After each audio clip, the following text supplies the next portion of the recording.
கம்பெடுத்து அதுக்கு மேல அடிச்சாங்க. முள்ளு குத்துனாலே வலிக்கும். அந்த முள்ளு கலக்கு மேல வச்சு கம்ப வச்சிருந்தாங்க, அடிச்சாங்க. நிறைய பேர் நிறைய ஆராய்ச்சியாளர்கள் என்ன சொல்றாருமா, அடிச்ச அடியில அவன் தலையில ஊற்றுற முள்ளுக்கு இந்த கண்ணு வரைக்கும் உள்ள அந்த அளவுக்கு அவள் ஆழமாக இறங்கி இருக்குன்னு சொல்றாங்க. ஏசப்பா தலையில நல்ல கிரீடங்கள் பழைய பரவத்தில் இருக்கும்போது தங்கத்தை கிரீடம் வச்சிருக்காரு.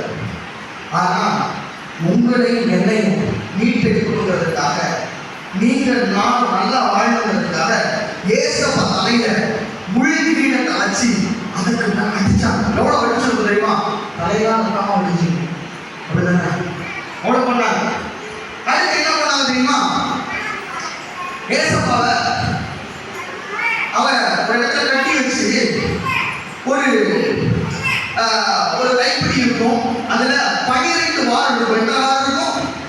12 வாரம். அந்த 12 வாரத்தையும் ஒரு 4 வாரம் அப்படி பிரித்து வரும். அதுல இரும்பு கொக்கிகள் மாதிரி இருக்கும். இரும்பு கொக்கிகள் மாதிரி இருக்கும். ஒரு தடவை ஏசப்போட முதுகுல அடிச்சு இழுத்தாங்கன்னா அடிச்சு எடுத்துட்டு சாலை அப்படியே பிடிச்சிட்டு வருவோம். அடிச்சு எடுத்து எலும்புகள் தெரியும். சாலை பிடிச்சிட்டு வந்து தெரியும், எலும்பு தெரியும். ஏசப்போ எத்தனை அடிச்சாங்க பைபிள்ல சொல்றேன். ஆனா ரோமர்கள் ஒரு 40 அடி வரைக்கும் அடிக்கலாம். ரோமர்கள் எத்தனை அடி அடிக்கலாம்? 40 அடி வரைக்கும் அடிக்கலாம். 39 அடி வரை அடிச்சிருக்கலாம்.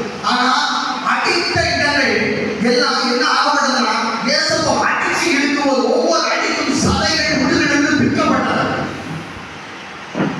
எலும்பு மட்டும்தான் தெரியுது. எதுக்காக தெரியுமா? இந்த அடி ஆக்சுவலா யாருக்கெல்லாம் விழுந்துக்கணும், அவங்க மேலே என் மேலே விழுணும். ஆனா நீங்களும் நான் கஷ்டப்படக்கூடாது என்பதற்காக, நீங்களும் நான் நல்லா